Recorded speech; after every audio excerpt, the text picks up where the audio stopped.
A big function of the Abilene-Smoky Valley Railroad is to provide safety not only to our coworkers, but also to our passengers and people on our property. So it's very important. Safety is the very first rule. I always expect a train on any track in any direction at any time. There are rules in place to protect you and to help you protect others that are on the property. We do not want anyone to get injured or hurt or worse, killed. This is old equipment. It's slow. We move at 5 miles an hour, but it's very unforgiving. And just as soon as tell you to look at you, it's heavy and it doesn't have any feelings. So we have to be extra careful whenever we're working around the equipment, whether we're on the track, on a moving train, getting ready to move the train, getting passengers on and off the train. Whatever we do, we always have to make sure that safety is first and foremost in our mind. Cardinal Safety Rules. We're going to go through each one of these because they're very important. They're very simple rules. I call this Railroad Safety 101. Safety first. Safety is the first importance in the discharge of duty. That's Safety Rule 3.0, and it's the same rule as in Chapter 1 of the Operating Rules. It's the same rule. It's repeated twice because it's important. Safety must be the first consideration in all operations and duties. In all cases, the safest available methods must be followed. In case of doubt or uncertainty, take the safe course. Not the easy course or the quickest course, the safe course. That's Safety Rule 4.0.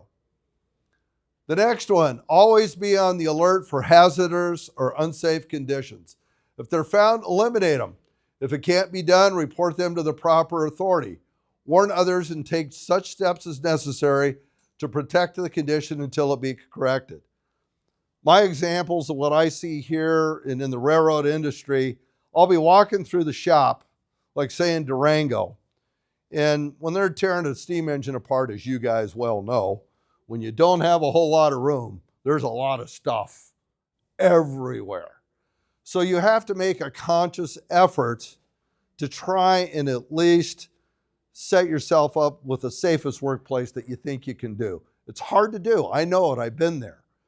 But if I walk down the side of a locomotive, like between two stalls, like in the Durango Roundhouse, and there is hoses and cords and everything all over everywhere, and nobody is using them, and they don't seem to be there for any reason other than they were pulled out 3 days ago, and nobody ever picked them up, and people for 3 days have been going through the obstacle course, pick them up, roll them up, put them away. If we need them again later, we'll go get them.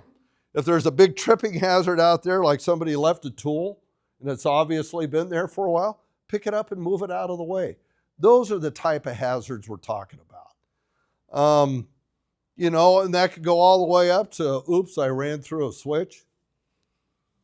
Maybe Ross will never know if I don't say anything. No, go tell Ross. Because if you don't, you're setting the trap up for somebody else that's coming along later. Own it. We have to watch out for each other. We just have to. Expect the movement of trains, engines, cars, or other moving equipment at any time, on any track, in either direction. This one is a killer for me, literally. You have to expect a train. You can't get into the, I work for the Abilene and Smoky Valley, and we only run trains on Fridays, Saturdays, and Sundays, and there'll never ever be a train out here the rest of the week. No, just always expect that there might be.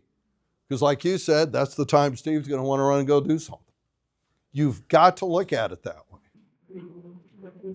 And explain to the group how much noise a runaway caboose makes when somebody forgot the handbrake when they parked it. They make no noise at all. Make no noise at all. That's why you'll find when I walk around, I hate going near the track. I just hate being near a track. If I don't need to be near the track, I am standing over here. And the closer I get to a track, and I don't care if it's a dead-end track in the middle of a museum with no connections, I start getting nervous. I'm just wired that way. When I was a young FRA inspector, I was inspecting a train with 2 other inspectors in West Colton, California. There were 3 tracks lined up to get into the yard, and they had holding signals up there, and the yard master would give them a green when he wanted them to come into the yard. There was 1 track, then there was a train sitting on the middle track.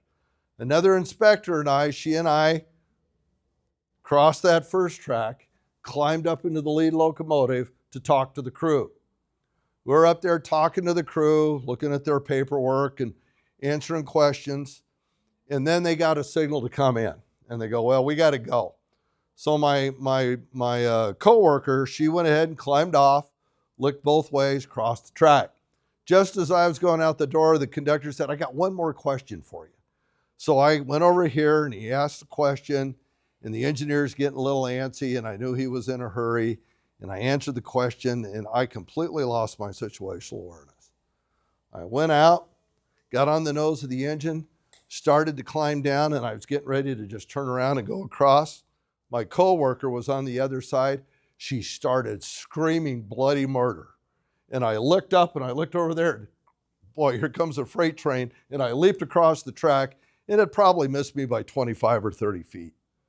Scared the heck out of her, scared the heck out of me. If she hadn't have screamed at me, I would have been a bug spot on the pilot of that locomotive, because I was not being aware of what I was doing. You have to watch it all the time. And when you get into that habit, even on a railroad like this, you'll always be in that habit. You always will be. So that's one of the big ones, and that applies to everybody. You guys that are loading the cars up for the train, concessions, getting the food on, all that kind of stuff. If you have to cross over a track or do something, boy, be real wary anytime you have to cross a track. Again, the same way with the guests. Watch them with extra care. They didn't get to go through this wonderful class. So you have to kind of keep an eye out for them.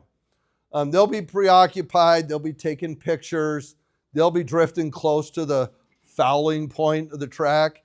So you just have to politely say, hey, folks, step back over here. Active railroad yard, you're much safer over here. Thank you very much. You know, there's ways to do it. Do not cross or allow guests access to the north side of any track during railroad operations. I think you're talking both here and Enterprise, right? Keep them on the side of the train where you can keep an eye on everybody. That way you know where they're at, and you can make that as just kind of a general rule, because they don't know. They don't know, so you have to know for them. If they are over there, it should be with somebody that's taking them over there, that's qualified to go over and show them around. Always inquire with railroad personnel to determine if there are active railroad operations. We talked about with maintenance away. We talk about that with everything. Are we running any trains today? That's the first thing we need to find out. What is moving around in this yard? What's going on? Before you start working around the railroad, find out what's going on. Always be courteous with the guests. Don't excite, be polite. Sometimes that's easier said than done, but you got to try, because that's what we're here for. They're going to tell their friends and come back and ride this train. Do not step on the top of the rail. Step over it and be alert for wet and slippery conditions. Why would you not want to step on the rail? Slip, trip, fall. You fall over backwards, and what's your head going to hit? The other rail. Always step over the rail. When you get to that switch, remember all those parts I told you in the switch points? Step over all that stuff. Stay away from that stuff. Don't step on it. They are slick. Never stand in the middle of a track. Always stand at least 20 feet from tracks used during operations. Personnel must avoid standing or walking on or near the tracks except in the performance of duty. And I can't emphasize this rule enough. There is no need to be anywhere near the track unless you have to be. When I was an FRA inspector, nothing drove me crazier than I'd be driving around the railroad yard, and here's the superintendent with the train master and the road foreman, and they're all standing in the middle of the track having some kind of a briefing, probably a safety briefing. Not a good place to be. Sometimes, yeah, especially for a safety briefing. I'll see guys that are like a train crew and they're standing in front of the engine and straddling the rail or something. And I go, guys, let's step over here and have this conversation. You have no reason to be there. You had no reason to be there. Do not go in between or underneath equipment or allow our guests to go in between or underneath equipment. Sitting, lying, or crossing under cars is prohibited except when required in the performance of duty and only when proper protection is provided. If you've got to cut underneath a railroad car, you're doing something wrong. Unless you're underneath there to work on it, you shouldn't be underneath there. And if you're underneath to work on it, what's the proper protection you would have provided? Blue flag. There you go. So again, don't let guests do it, and we should not do it. You know, we've got M platforms. Our trains aren't that long where we can't walk around the end. Do not climb on or allow guests to climb onto equipment that is not equipped with stairs or other devices that will safely allow entry. We don't want them climbing up the side of the generator car or up the ladder on the end of the caboose or that kind of stuff. Just where they're allowed to be is where you want them, and only when you want them there. I'm trying to think of any other. Those are key cardinal safety rules. Like I say, if I could say anything, stay away from the track. You guys that are in operating, and there's a rule in here too about it. If you're switching and you got a couple cars together, if you're the engineer and I'm the conductor and I'm bringing you back, and then we make the joint where the cars come together, a couple, and I'll tell you to stretch them a little bit. You'll stretch them to make sure the coupling made. And then I'm going to look you in the eye and I'm going to go something like, I'm going in between here. And you're going to acknowledge that, yep, I'm going in between. And you're going to put the reverser in center, make sure the brake is set. And you're not going to touch anything until you hear from me again. I'm going underneath and I'm going to lace up those air hoses and do what I need to do. And then I'm going to come back out and look at him and he can see that I'm out from underneath there. Because when I'm in between cars, he can't see me. He can't see me. Let's make sure that engine is not going to move. Different railroads call that different things. I call it set and centered or going in between. You know, sometimes it's just a signal like that. It could be done on the radio. But the point is who's ever going in between or going to foul as an operating person, they are communicating with that engineer so they know it. Steam engine's a little bit trickier, especially if you have a leaky throttle and the stifters don't drop, because it will creep. So you've got to make sure that reverser's in center and you've got that throttle shut completely off and the brakes set hard. So again, it all goes back. You notice the theme, the closer you get to the track and the equipment, the more sensitive your antennae should be on everything that's going on around you to make sure that everything's okay. Am I protected depending on what I'm doing? Is it safe? If I'm not too sure, am I communicating with the people I need to communicate with to do this safely? That's what it's all about. We have to watch out for each other all the time.